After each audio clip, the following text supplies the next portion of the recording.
Hallelujah. क्योंकि तुमको ईमान के वसीला से फजल ही से नजात मिली है। किसके वसीला से? ईमान के वसीला से। उस चोर ने क्या किया? अपना ईमान शो करवाया था। ईमान कैसे शो करवाया था उसने? हालेलुया।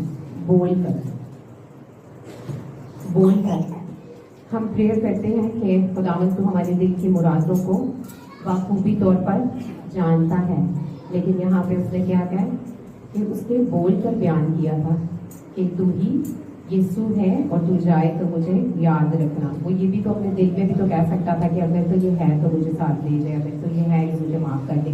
दिल में बहुत सी बातें वो कर सकता था, लेकिन उसने बोलकर गुफ्तगू की, बात की।